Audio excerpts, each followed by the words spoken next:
रखते हैं और फिर अपना निर्णय बदल लेते हैं। अभी यहाँ गन्ने का बड़ा क्षेत्र है। एथेनॉल गन्ने के रस से देश में अधिकांश बनाया जाता है। लगभग 75% से ज़्यादा जो एथेनॉल है वो गन्ने से हो रहा है। आनन फानन में उन्होंने घोषित किया कि गन्ने के रस से एथेनॉल का उत्पाद बंद किया जाएगा। एकदम लोगों में नाराज़गी बनी। इंडस्ट्री, कोऑपरेटिव, किसान सब ने कहा भाई हमारा नुकसान है। सरकार ने निर्णय बदल दिया। कानून लाए थे किसानों के, निर्णय 13 महीने बाद बदलने पड़े। उससे पहले भूमि अधिग्रहण कानून बदलेंगे। मोदी जी ने ठान के रखा ये कानून तो बदलेगा, ज़रूर बदलेगा, वापस होना पड़ा। अब इनसे ये पूछो, जब ये शिकायतें सब उनके सामने थीं, चुनाव इनकी देखरेख में हो रहा था और अंतर्राष्ट्रीय जगत की नज़र थी कि हमारा एसोसिएशन इसमें क्या कर रहा है, खिलाड़ियों की नज़र इस पे थी, ओलंपिक मेडल जीतने वाले हमारे अगर पहलवान, ये नौबत आ गई कि वो रिटायरमेंट ले रहे हैं, पद्मश्री वापस लौटाए जा रहे हैं, उसके बाद सरकार जागती है, तो ये कौन सी जीत है? ये कौन सी जीत है? ये कौन सा काम है? ये इनको नज़र पहले रखनी थी। उन्हें मालूम है वो जो भ्रष्टाचारी लोग जिन्होंने गबन किया, जिन्होंने अत्याचार किया, उस व्यवस्था से उनको बिल्कुल बाहर कर देना चाहिए। चुनाव में ज़्यादा जिन्होंने क्लेम किया कि दबदबा था और दबदबा रहेगा। चुनाव में ज़्यादा समय नहीं है। इंडिया गठबंधन में सीटों का बंटवारा कब तक हो जाएगा और क्या फार्मूला रहेगा? और आप कितनी सीट मांग रही हैं? नहीं, कोई संख्या पे कोई बात नहीं है। वो दावे होते रहते हैं कि हमने 12 मांगी, 18 मांगी। और ये देखो काम तो हमें सब जगह करना पड़ेगा। दावा क्या है? मैं लोकदल के कार्यकर्ताओं से कहता हूँ, गठबंधन आपसे कोई क्यों करेगा? जब तक आपकी तैयारी बूथ तक हर जगह नहीं होगी, और वो तो चिंता मत करो, बाग पर जहाँ खड़े हैं हमें ही लड़ना है। यहाँ पे तो कोई चिंता नहीं ना।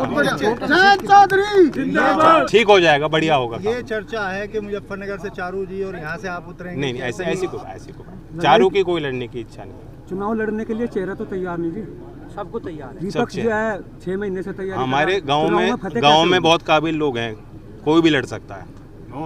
140 करोड़ की बात करते हैं ना मोदी जी, 140 करोड़ आबादी इतनी काबिल है हमारी। आप उतरेंगे चुनाव में? नहीं उतरेंगे यहाँ से? बस ये निर्णय ले लेंगे, जनता के हिसाब से अपना निर्णय लेंगे, पॉलिटिकल डिसीजन लेंगे जो पार्टी को जिससे फायदा पहुंचे। उपराष्ट्रपति की बिक्री वाले मामले में क्या कहेंगे? उपराष्ट्रपति की बिक्री वाले मामले में हर चीज़ में जाति को लाना, जिस संविधान की धारा में उन्होंने शपथ ली, उपराष्ट्रपति के पदभार को संभाला, उसमें कहीं नहीं लिखा कि अपनी जाति का उल्लेख करके वो लाभ पहुँचाएंगे सत्ताधारी पार्टी को।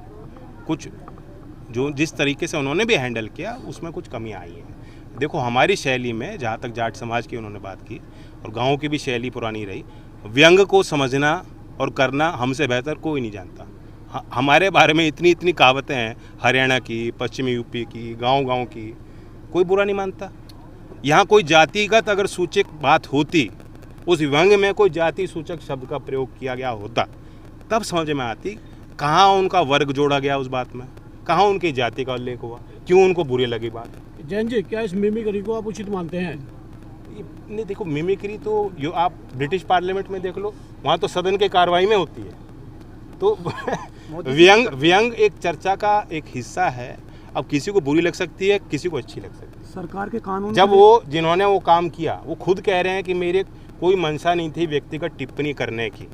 ममता बनर्जी के बयान को आप देख सकते हैं, वो खुद कह चुकी हैं, तो उसके बाद क्या मुद्दा है? राहुल गांधी ने इसकी बड़ा दिल दिखाना चाहिए ना। वो खुद विद्वान है, धनखड़ जी वकील भी हैं, प्रतिष्ठित वकील रहे हैं, विद्वान हैं, और वो अपनी ताकत नहीं समझ रहे जिस पद पे बैठे हैं। राहुल गांधी ने जो वीडियो बनाई है, क्या वो भी उचित था?